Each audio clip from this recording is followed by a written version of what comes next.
주제로 함께 은혜를 나누겠습니다. 노숙인들에게 잠자리와 식사를 제공하는 자선단체나 우리 국가에서 운영하는 쉼터가 있습니다. 거기 가면 잠도 잘 수 있고 목욕도 할 수 있습니다. 그런데도 그 쉼터에 들어가지 않고 길거리를 배회하다가 추운 겨울에 얼어 죽은 노숙인들도 있습니다. 지금 우리나라 통계에 잡힌 이 노숙인의 숫자는 약 4,000명 정도 되는데 그 중에 한 2,800명 정도는 노숙자 쉼터에서 생활하고 나머지 한 1,000명 정도가 길거리에서 배회한다고 합니다. 길거리에서 배회하는 사람들, 그들은 바로 노숙자 쉼터에 들어가기를 거부한 사람들이랍니다. 쉼터에 들어가면 따뜻한 밥도 주고 잠도 재워주고 목욕도 할 수 있고 아프다고 하면 병원도 보내주는데 왜 노숙인들이 그 쉼터로 들어가기를 거부할까요? 이유는 한 가지랍니다. uncomfortable. 불편해서라는 겁니다. 여러 사람을 한 곳에 모아놓다 보니 통제하지 않고 제 마음대로 하게 놔두면 쉼터가 엉망이 되기 때문에 규칙을 정해놓고 통제를 한다고 합니다. 알코올 중독자들도 또 몸이 병든 사람들, 삶의 의지를 잃어버린 연약한 사람들, 여러 모양의 사람들이 함께 모여서 섞여 살다 보니까 서로가 서로에게 불편하다는 겁니다. 그러나 그 노숙자 쉼터에서 불편함을 잘 견뎌낸 사람들은 재활의 길이 열린다고 합니다. 노숙자 쉼터가 불편하긴 하지만 거기 머물면서 재활 프로그램에도 참석하고 노숙자 쉼터에서 하는 일을 도와주는 사람들은 그 중에 많은 사람들이 새로운 인생을 출발한다고 합니다. 그리고 많은 사람들이 가정으로 돌아가기도 하고 쉼터에서 소개해준 직장으로 가기도 한답니다. 그러나 쉼터가 불편하다고 그 쉼터 생활을 견뎌내지 못하고 뛰쳐나온 사람들은 재활의 기회를 찾기가 영 불가능하다고 합니다. 한편으로 우리가 섬기는 이 교회도 불편하기는 마찬가지입니다. 예수님은 직접 교회는 불편한 곳이다 이렇게 말씀하시진 않았지만 간접적으로 말씀하셨어요. 예수님은 나는 건강한 사람들을 부르러 온 것이 아니고 병든 사람을 부르러 왔다. 나는 의인을 부르러 온 것이 아니고 죄인들을 부르러 왔다. 이렇게 말씀했습니다. 그러니까 예수님께서 병든 사람들, 아픈 사람들, 죄인들을 불러서 죄다 어디다 모아놨느냐? 바로 이 교회에다가 모아놓으셨다는 거예요. 그러니까 교회는 편한 곳이다, 불편한 곳이다? 불편한 곳입니다. 몸이 병들고 마음이 상한 사람들이 모여 있으니 서로에게 불편을 주는 거예요. 교회는 스스로 자신이 건강하지 못하다고 생각하는 사람들이 오는 곳입니다. 왜냐하면 예수님은 병든 사람들을 고쳐주시는 분이 있으니까. 교회는 스스로 죄인이라고 생각하는 사람들이 오는 것입니다. 왜냐하면 예수님은 죄인들을 불러서 용서해 주시는 분이 있으니까. 따라서 교회는 병든 사람들과 죄인들이 모인 곳입니다. 노숙인 쉼터가 노숙자들에게 먹을 것과 잠자리와 옷을 제공하지만 한 가지 흠이 있다면 그렇게 문제가 많은 사람들이 모여 있기 때문에 불편하다는 것이죠. 교회는 예수님 만나러 오는 곳입니다. 건강한 사람들은 예수님 만나러 오지 않습니다. 육신의 병, 마음의 병, 영혼의 병이 걸린 사람들은 의사이신 예수를 만나러 교회로 오는 것입니다. 그래서 교회는 병든 사람들과 죄인들이 모였기 때문에 불편한 곳입니다. 여러분 생각하십시오. 교회는 어떤 곳이다? 불편한 곳입니다. 왜요? 병든 사람들하고 죄인들이 모인 곳이니까. 건강하고 죄가 없다고 생각하는 사람들은 교회에 머물러 있을 필요가 없습니다. 건강하고 죄가 없는 사람들은 예수님도 필요가 없어요. 교회는 육신의 병, 마음의 병, 영혼의 병이 있다고 생각하는 사람들이 모이는 곳입니다. 그러므로 교회는 편한 곳이 아니라 어떤 것이다? 불편한 것이다. 또한 교회는 천국이 아닙니다. 천국 가기까지 잠시 우리가 거주하는 불편한 곳입니다.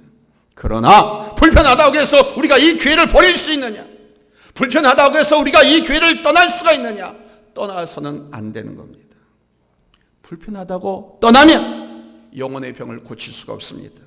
불편하다고 교회를 떠나면 죄에서 용서함도 받을 수가 없습니다.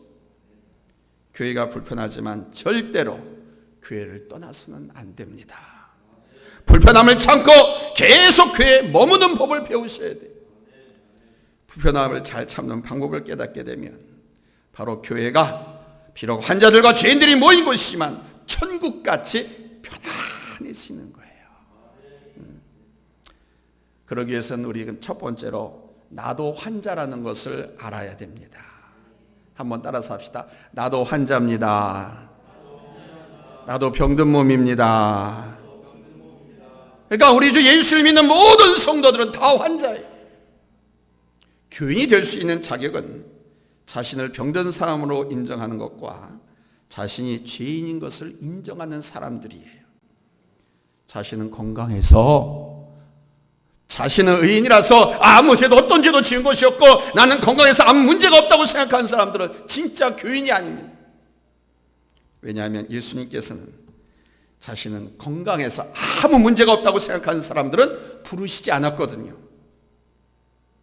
자신은 깨끗하고 아무 죄가 없다고 생각하는 사람들은 부르시지 않았습니다. 바리새인과 서기관들, 제사장들은 그래서 예수님의 교인이 될 수가 없었습니다. 그들은 자신들은 건강해서 아무 문제가 없다고, 그래서 의사에서 예수님이 필요 없다고 생각했습니다. 그들은 아무 죄가 없기 때문에 예수님의 사랑도 용서도 필요 없다고 생각했습니다. 그래서 자신의 몸과 마음과 영혼이 건강해서 아무 문제가 없다고 생각하는 사람들은 교인 될 자격이 없습니다.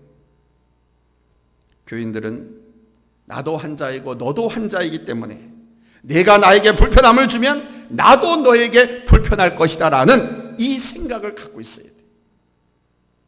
그리하면 교회가 불편한 곳이지만 서로 불편함을 참아줄 수 있는 곳이 되는 거예요. 너 때문에 내가 불편하지만 나 때문에 네가 불편한 것을 알기 때문에 참아준 자가 참을 수 있다는 거예요. 서로 불편함을 참아주고 다른 사람이 불편하지 않도록 노력하게 되니까 이 불편한 곳이 천국처럼 편안한 곳이 되는 거예요. 서로가 그럴 때, 서로가 나는 불편한 사람이다, 또 나는 너에게 불편함을 끼치는 사람이다, 그러니까 불편함을 끼치지 않으려고 서로 노력을 하게 되니까 이 불편한 곳이 천국처럼 편안해집니다. 서로 노력하니까. 다른 사람의 말이나 행동이 여러분 불편합니까? 그래서 싫습니까? 너 같은 거 더 같이 신앙생활 못해? 그러면서 뛰쳐나가는 사람들이 얼마나 많습니까? 그게 목사일 수도 있고 장로일 수도 있고 집사일 수도 있고 권사일 수도 있고 불편해서. 잊지 마십시오. 누구나 똑같이 누군가에게 불편을 줄 수밖에 없는 환자라는 것을 잊지 마세요. 바리새인과 서기관들은 민족의 아픔을 외면하고 로마의 할순으로 살아가면서 많은 세금을 걷어서 호의호식하는 세리의 집으로 들어가고, 누가? 예수님께서 그런 세리들을 다 모아서 잔치하는 집에 들어가셔서 식사하시는 예수의 모습을 보고 매우 언짢았습니다. 매우 불편했습니다. 그래서 그들은 예수님께서 어찌해서 세리와 죄인들과 함께 잡수시느냐, 왜 친구가 됐느냐 하면서 비난을 했어요.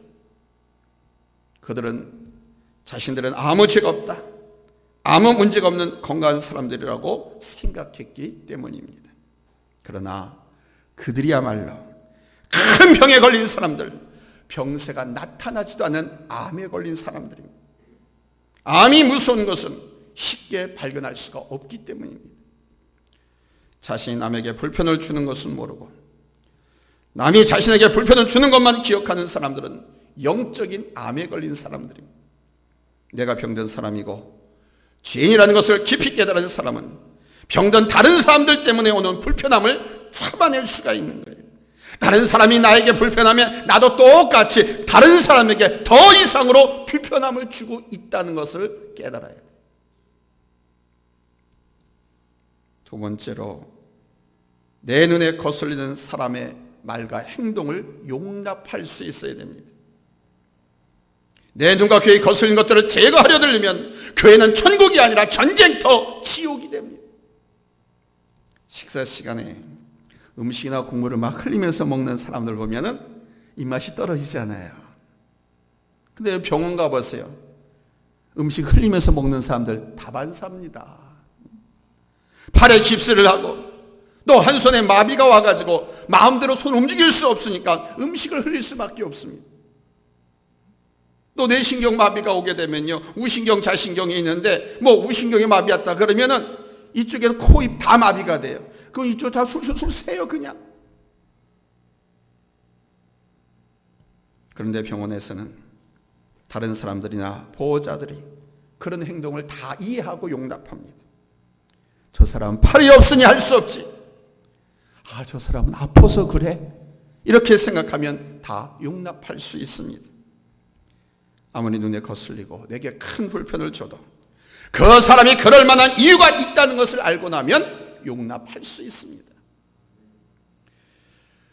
여러분도 잘 아는 빅톨 위고가 지은 소설 중에 주인공의 이름을 따서 지은 소설이 있습니다. 뭡니까? 장발장입니다. 영화로도 많이 만들어졌습니다. 장발장. 이 장발장은 배고픈 조카들을 위해서 남의 집 유리창을 깨고 빵 몇 조각 훔친 도둑입니다. 그것 때문에 평생을 감옥에서 살았었습니다. 우리나라의 신창원처럼 감옥을 탈옥한 또 탈옥수이랍니다. 거의 생애 전부를 감옥에서 보낸 사람이었어요. 그런데 이 장발장이라는 소설을 읽다 보면은 그 장발장에게 동정이 갑니다. 그가 전과자라고 밥도 안 팔고 잠도 재우지 않는 다른 사람들이 얄미워져 미워요. 괜히 죄를 짓고 평생을 감옥에서 보낸 사람에게 소설을 읽으면서 독자들이 동정이 가고 그를 학대하는 사람들에게 막 분노가 일어나고 하는 것은 소설가가 그가 어쩌다가 도둑이 되고 어쩌다가 탈옥수가 되고 장기간 감옥에 있게 된 배경을 자세히 설명해 주고 있기 때문입니다. 장발장이 왜 그런 행동을 했는지 유명한 그 소설가가 그 지은 묘사를 읽지 못하면 장발장을 회피하고 싶어 했던 그 시대의 사람들과 우리도 똑같아집니다. 그런 사람은 피하고 싶은 사람이죠. 도둑질하고 강도짓하고 교도소를 제 집처럼 들락거리는 사람에게 누가 호감을 갖겠습니까? 그러나 그런 사람도 전후사정 이야기를 다 들어보면 생각보다 나쁘지 않다는 것을 알게 됩니다. 교도소에 있는 가장 사악한 사람도 그 빅톨 위고 같은 유명한 소설가가 그가 죄를 지을 수밖에 없었던 그런 처지에 놓일 수밖에 없었던 사정을 글에다가 잘 밝혀놓으면 모두가 그를 동정하게 될 겁니다. 어느 날 제 목양실에서 근무를 하고 있는데 모니터로 아주 꾀째지한 옷을 입은 사람이 본당 안으로 들어오는 거예요. 혹시 행패 혹시 잘못되지 않을까 은근히 걱정이 되고 그래서 경계심을 갖고 지켜보다가 내려갔어요. 그래서 어떻게 오셨냐고 물으니까 배가 고파서 왔어요. 목사님이시죠? 배가 고파요. 밥 좀 주세요. 그날 눈도 참 많이 왔습니다. 춥고 눈도 많이 왔는데 배가 고프다고 밥 좀 달라고 하는 참 안 돼 보였습니다. 밥을 해 먹일 수도 없고 라면을 끓여주려고 했는데 라면도 없더라고요. 그래서 옆에 편의점에 가서 라면을 사다가 식당에서 같이 끓여 먹었습니다. 라면을 먹는 동안 대화를 나눴습니다. 나이는 51살. 전에 일식집 주방장이었는데 아는 형과 동업을 했었다고 합니다. 그러니까 자기는 주방장이지만 사실은 사장이에요. 아는 형과 동업을 했는데 그 형이 그 가게에서 번 돈을 가지고 도박을 해버렸어요. 도박을 해서 다 날려버렸어요. 결국 가게도 넘어갔습니다. 망했습니다. 그래서 하루하루 벌어먹고 사는데 얼마 전에 공사판에서 일하다가 허리를 다쳐가지고 일을 못하게 되었다고 합니다. 그래서 제가 안산에 노숙자 쉼터 내가 알려줄 테니까 거기 가시죠. 거기선 밥도 주고 잠도 재워주고 목욕도 시켜주고 몸 아프면 병원에도 가서 치료도 받게 했습니다. 그랬더니 이 사람이 그럽니다. 제가 지금 이렇게 노숙인으로 살고 있지만 거기까지 가면 제가 인생 막장으로 간 것 같아서 가기 싫습니다. 함께 대화를 하다 보니까 처음 가졌던 경계심은 다 사라지고 점점 그 사람에게 친근감이 갔습니다.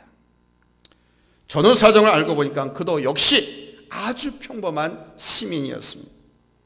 어쩌다가 사람 잘못 만나서 일이 잘 풀리지 않고 사업도 망했고 몸 병들어서 길거리에서 사는 사람이 된 것입니다. 우리는 전후 사정을 알아보지도 않고 한두 가지 말이나 행동을 보고 그 사람의 전부를 평가하는 습관이 있습니다.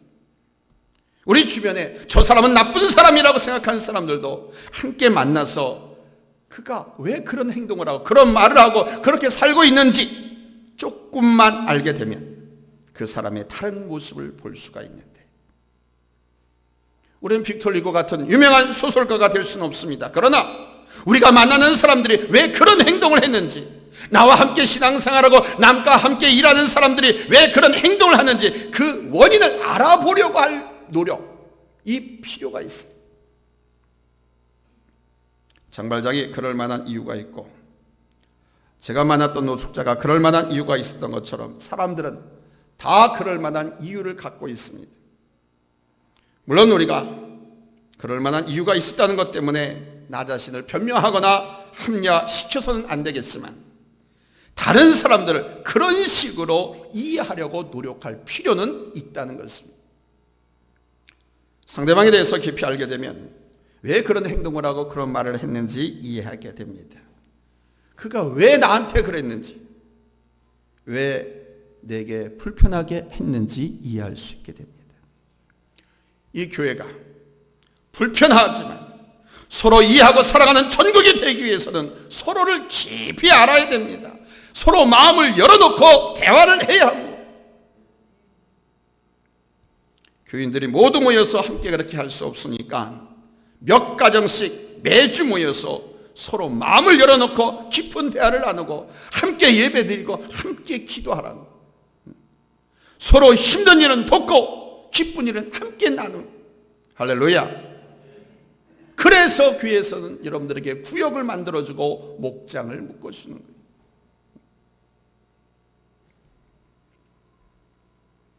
세 번째는 그들을 용납하되 동화되어서는 안 된다는 사실입니다.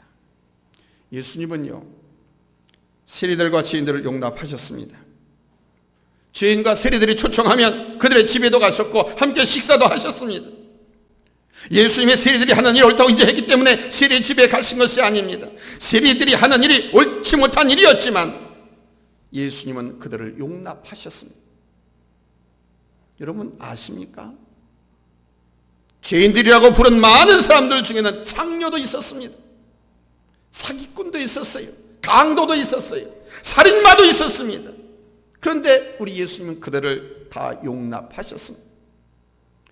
그것은 그들이 스스로 자기들의 잘못을 깨닫고 자신들이 죄인인 줄 깨닫고 예수님이 필요하다고 생각했기 때문에 주님은 용서해 주신 겁니다.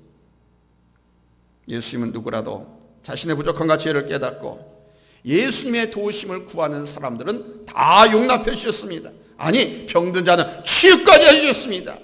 그 병든 심령까지도 영혼까지도 우리 예수님께서 치유해 주셨어요. 그러나 예수님은 죄인들과 세리들의 친구는 되었지만 그들과 똑같이 동화되어서 세리가 되지 않았습니다. 아니, 오히려 그들을 하나님의 사람으로 변화시켰습니다. 세리였던 세리 마태는 예수를 만난 후에 세금 걷는 세무 공무원 일을 때려치우고 하나님 말씀을 전하는 사도가 되었습니다.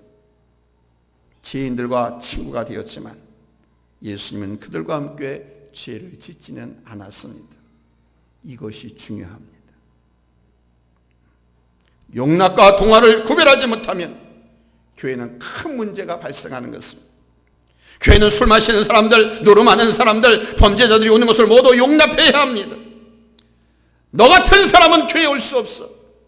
당신 같은 사람은 같이 신앙생활할 수 없어. 이렇게 막아서는 안 돼. 그러나 교회는 그들과 동화되어서는 안 됩니다. 노름하는 사람들 교회에서 용납해야 됩니다. 그렇지만 함께 술 마시고 노름하는 것은 용납하는 것이 아니고 동화되는 것입니다. 교회는 그들을 용납해서 그들을 회개시키고 치료하고 고쳐줘야 되는 거예요. 그래야 교회가 거룩한 교회가 되는 것입니다. 교회가 악과 동화되게 되면 그것은 벌써 교회가 아닌 것입니다. 교회는 어떤 잘못을 저지른 사람도 어떤 비난을 받는 사람도 용납해서 새로운 삶을 사는 방법을 가르쳐주고 새 삶을 살게 해야 합니다. 그러나 그들을 따라해서는 안 됩니다. 교회가 같이 정치 세력에 몰려가고, 교회가 같이 세상 세태에 몰려가고, 교회가 같이 투기하고, 교회가 같이 죄악의 소굴에 들어가서는, 그것이 교회의 능력입니다.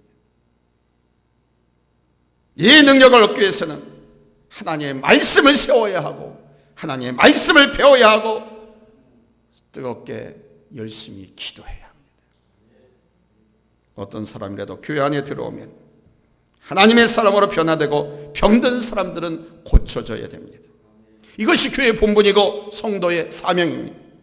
이것이 바로 사랑이고 전도이고 이것이 바로 하나님께 영광을 돌리는 것입니다. 용납하십시오. 용서하십시오. 받아들이십시오. 설득하십시오. 그러나 그들과 똑같이 죄를 짓지 마십시오. 서로 불편함을 주는 사람들입니다. 불편하다고 해서 교회를 떠나지 마십시오. 불편하다고 해서 그 사람과 절연하지 마십시오. 나도 그에게 불편함을 줬던 사람. 아멘. 예수님의 사랑으로 나도 남에게 그에게 불편함을 줄 수 있었던 사람이라는 것을 기억하면서 서로 참아주고 인내하고 용서하고 기도하고 사랑해주면서, 참 불편한 곳이 많은 교회였지만 서로 참아주고 이해하고 알아줌으로 말미암아 저 천국 가기까지 이 불편한 교회가 정말 편안한 천국 같은 교회가 되시기를 예수님의 이름으로 축원합니다. 할렐루야. 기도하겠습니다. 하나님.